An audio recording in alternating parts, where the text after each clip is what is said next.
A Distrital do Ibirapuera da USE, União das Sociedades Espíritas do Estado de São Paulo, realiza neste mês de abril o Mês do Livro Espírita 2025, com o tema central O Céu e o Inferno, em homenagem aos 160 anos do lançamento do livro, de Allan Kardec. As instituições participantes são o Instituto Espírita de Educação, a Instituição Espírita Beneficente Amor e Paz, o Centro Espírita Luiz Ismael e a Seara Bendita Instituição Espírita. As apresentações são do dia 8 ao 28, com intercâmbio de oradores entre as casas. A segunda apresentação é de Celina Gavini, com o tema O Inferno. O tema desse mês vai ser a quarta obra do Pentateuco por Allan Kardec, que é o livro O Céu e o Inferno. Ele foi editado a 1º de agosto de 1865. Essa obra, ela é o quarto livro. O último livro é a Gênesis. Primeiro, Kardec traz para a gente todo o embasamento da doutrina. Para quê? Para que a gente comece a fluir, comece a entrar dentro do nosso coração esse aprendizado. E aí, ela é dividida em duas partes. A primeira parte, a justiça divina, segundo o Espiritismo, e a segunda parte, os exemplos reais de espíritos após a morte. Terça-feira, a Regina começou falando da parte do céu, e hoje nós vamos falar sobre o inferno. O que é muito importante nesse nosso início? A gente falar sobre a justiça divina. O livro Céu e Inferno coloca a justiça divina à luz, para o entendimento dentro da doutrina.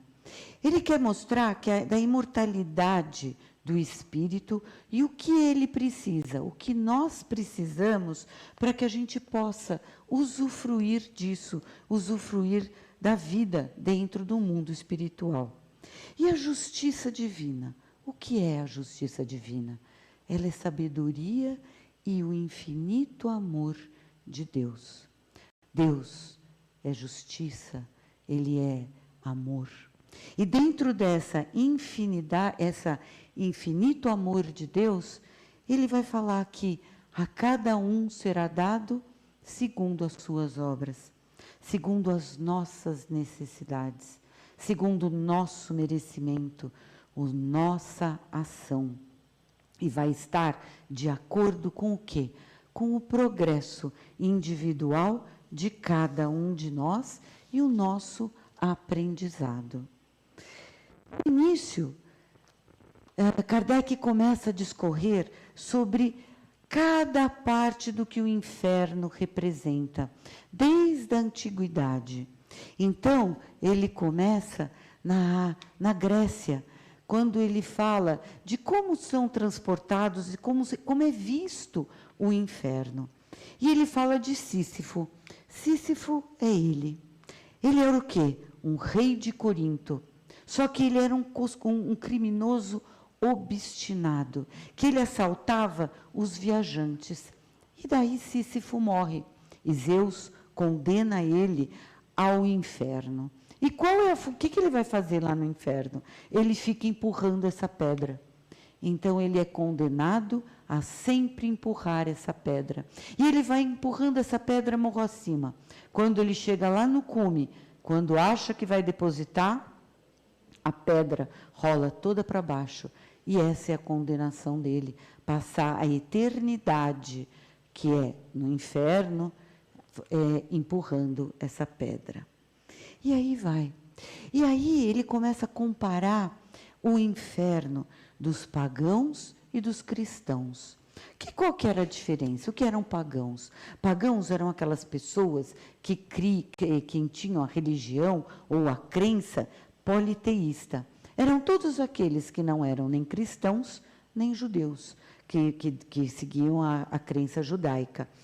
E dentro dessa bagunça toda, tinha Plutão. Plutão, o que ele era? O rei do inferno dos pagãos. Satanás era o rei do inferno dos cristãos. E eles eram diferentes. O Plutão, ele não era maldoso. ele era limitado a governar o império das sombras. Ninguém tinha a aparência quando estava encarnado, quando estava vivo, morria e virava uma sombra. E ele, Plutão, ele cuidava desse inferno. Os homens que eram maus e morriam, eles não precisavam dessa vestimenta. Eles eram condenados pelo mal que praticavam. Pelo orgulho era abatido e humilhado. E ele vivia como sombra, eternamente sofrendo as consequências do mal que praticava quando eram vivos. A diferença de Satanás. Satanás, ele recrutava as suas vítimas. Ele ficava atormentando as vítimas, falando da maldade, querendo que elas participassem, criassem uma legião de demônios. E no inferno de Plutão, o fogo não queimava. Ninguém era sombra nem era atravessada, não se falava de queimar no inferno. Enquanto que Satanás fala do fogo, do arder, do morrer, de continuar a viver queimando. E o fogo atravessava cada um dos irmãos que eram conduzidos para lá. E todos vestiam de soberba e ficavam na aparência da vida que eles tinham. E Kardec descreve, ele vai comparando, e vale a pena ler, só que eu não tenho o tempo de falar assim, pouquinho de cada coisa. Então eu fiz um abranger para a gente entender. Entender o quê? Entender que nessa época o que regia era a fé cega. Foi um período grande, longo de fé cega. Um período que na Idade Medieval se comprava o quê? A passagem para o céu, a passagem para viver na eternidade. E o que eles faziam? Faziam tudo que era para dentro da humanidade, dentro do materialismo, para o quê? Para esconder a materialidade que levava para onde? Para o inferno. Depois desse período, teve um período de transição. Qual que era? O período da incredulidade. Até que então chegou a nossa revelação, a nova era, que é a era do Espiritismo, onde Kardec nos traz a grande mudança. Onde Kardec faz a gente entender o que é a doutrina consoladora, que vai fazer com que nós tenhamos o quê? As chaves. Buscar o entendimento, a chave do quê? Do céu e o inferno. A porta, a bendita porta que nós hoje tanto buscamos dentro da nossa transformação. Porque se a gente está aqui hoje, a gente está em torno dessa transformação. E aonde Kardec nos mostra que o inferno, o céu, como a Regina já disse, e o inferno, são o quê? Um estado mental. É um estado de sofrimento e separação de Deus. Mas estamos condenados a viver eternamente separados de Deus, longe dessa mudança, de tudo aquilo que a gente precisa. Jesus nos traz que o julgamento é justo. Deus é justo, Deus é amor. Como a gente pode imaginar que o nosso Pai, que tanto nos ama, iria nos condenar por uma separação eterna, por uma dor eterna? Ele nos dá o quê? As suas leis. E como se dá esse julgamento? Esse julgamento vai dar para nós através da nossa consciência. Como? Através daquilo que nós sentimos, daquilo que nós pensamos. Tudo nessa vida é movida, como a gente sabe, através da vontade. A vontade é a ignição, é o nosso empurrão, a nossa gasolina. Desculpa. A coisa essencial para a gente chegar aonde? Na mudança que é dada através do pensamento, da vontade, da nossa palavra e da nossa ação. E nesse pensamento e sentimento, o que a gente cria em torno de nós? A gente cria uma psicosfera, essa vibração mental que vai fazer com que tudo seja envolvido. Quando estamos aqui reunidos, e isso nós não estamos falando só de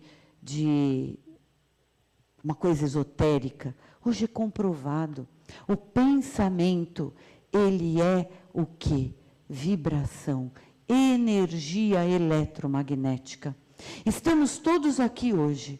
Quando a gente entra, quando tem a harmonização, tudo isso é para quê? É para padronizar o nosso pensamento, essa nossa energia, esse nosso vibrar. Todos nós, espero, oxalá que estejamos todos nessa vibração. Mas se um irmão entre nós, não encarnado ou desencarnado, estiver não vibrando nessa mesma situação, é como se nós estivéssemos criando um halo energético. E esse halo, em volta de cada um de nós, ele está entrando entre cada um, em todos os irmãos aqui presentes. E se tiver um irmão triste, ele vai ser envolvido pela paz e pela alegria. E aí dá a importância de estarmos muito atentos a essa nossa vibração. Irmãos, nós somos espíritos eternos. Nós viemos todos criados simples e ignorantes. E o final da nossa jornada é o qual? É determinado pela justiça divina. É a lei da evolução. Aonde a gente vai chegar? A gente vai chegar lá, a orbitar em torno de Deus. Isso é líquido e certo. O que vai mudar? O nosso caminho. É esse meio entre o simples e ignorante e orbitar em volta de Deus. E cada um de nós estamos hoje no nosso melhor momento, colocados hoje pelo amor infinito do Pai, que sabe o que cada um de nós precisa para evoluir. E a gente sempre fica muito preocupado em chegar, em chegar lá, naquele nosso lugar. E muitas vezes a gente esquece este caminho. É este caminho que será determinante para o nosso orbitar. Então, somos hoje trabalhadores da última hora. Somos hoje detentores da possibilidade de estar aqui para conhecer, para estudar. E se estamos aqui na Terra, estamos num lugar como? De obstáculos, de dor, de sofrimento, de miséria. E aí, a gente tem que fazer uma escolha. Ou a gente para, como dizem por aí, que inferno é a minha vida, e para fixar nessa monoideia, como diz Joana de Ângeles, fala, não fixem na monoideia do sofrimento, da dor, da miséria, ela é transitória, mas podemos escolher fixar. Ou a gente pensa num propósito, no amor de Deus para conosco, e que nós temos um propósito de tudo isso que a gente está passando. Eu não estou falando que é fácil, porque o que é fácil para mim é difícil para o outro, o que é fácil para o outro é difícil para mim. Mas, quando a gente para pensar, poxa, se Deus é amor, isso tem um propósito, o que é essa dor, o que é esse sofrimento, o que é essa dificuldade, o que a facilidade está querendo dizer para mim? porque é difícil não ter dinheiro? Será que é fácil ter dinheiro? Então, tudo isso, ele tem um propósito para nós. E quando a gente para pensar que se existe esse propósito, a gente entende que, se a gente for egoísta, a gente vai sofrer, cada um individualmente, as consequências desse egoísmo. Se a gente for orgulhoso, a gente vai sofrer as consequências desse orgulho. E que Deus nos criou única e exclusivamente para evoluirmos, para amarmos uns aos outros. Ele nos deu o livre-arbítrio.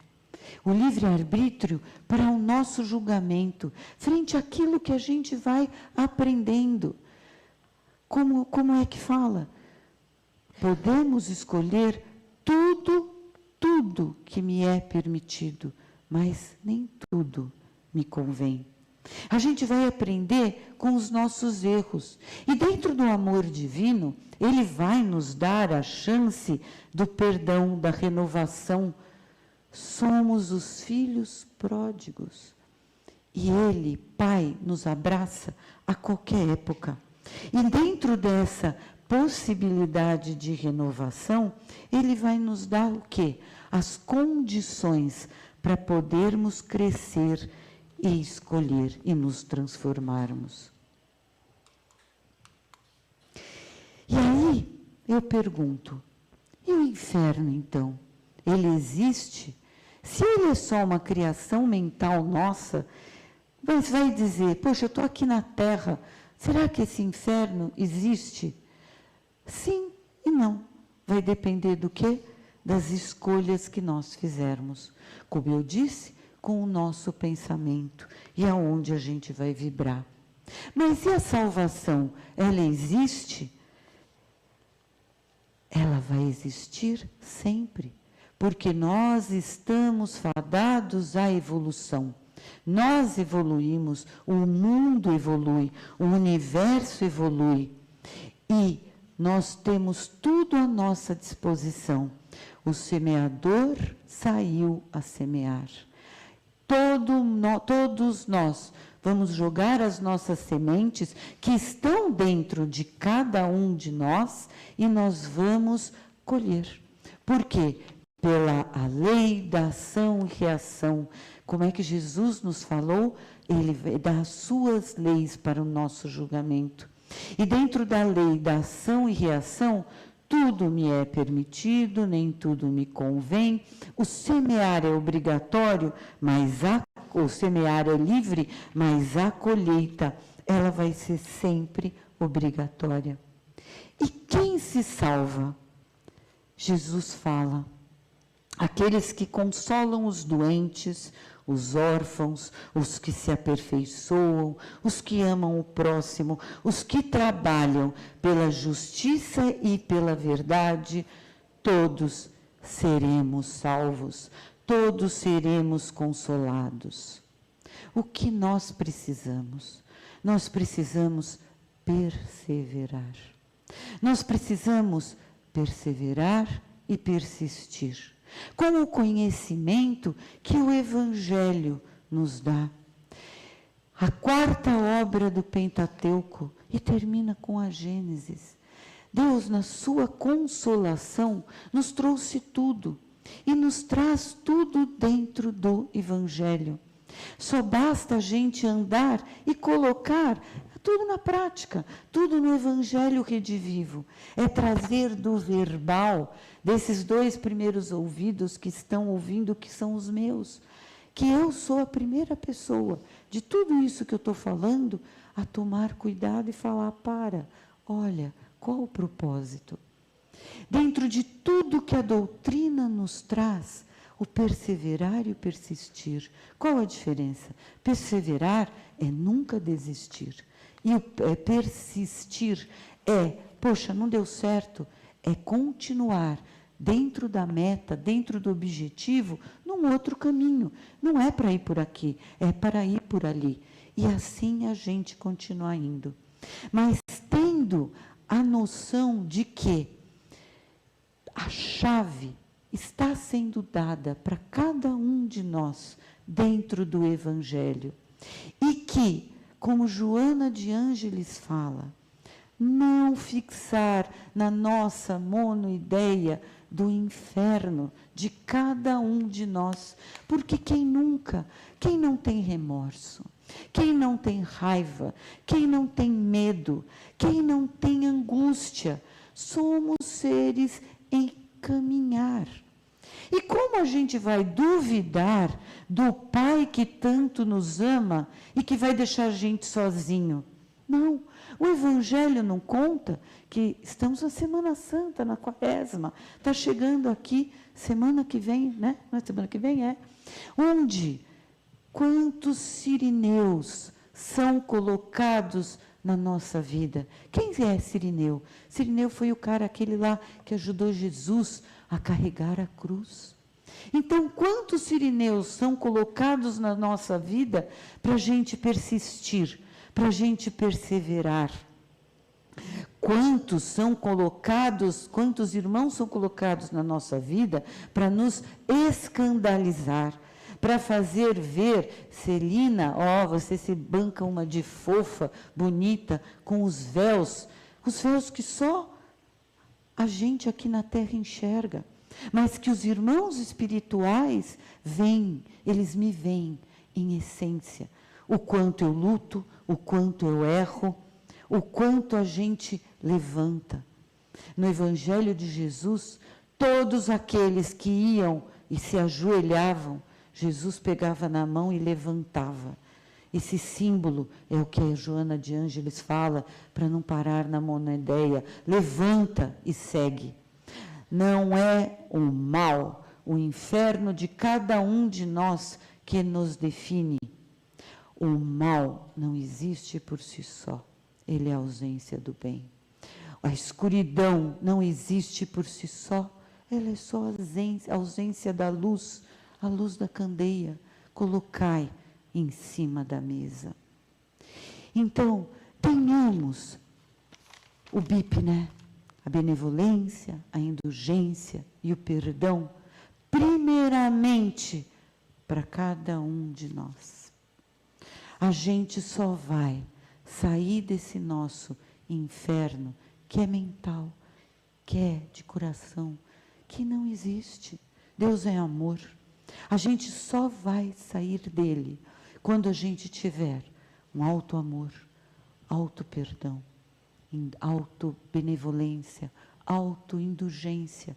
E aí a gente vai conseguir amar, perdoar verdadeiramente todos os nossos irmãos. E agradar a quem? Agradar a Deus. E fazermos juntos essa caminhada. Somos trabalhadores da última hora, trabalhadores do terceiro milênio, o terceiro dia que Jesus falava.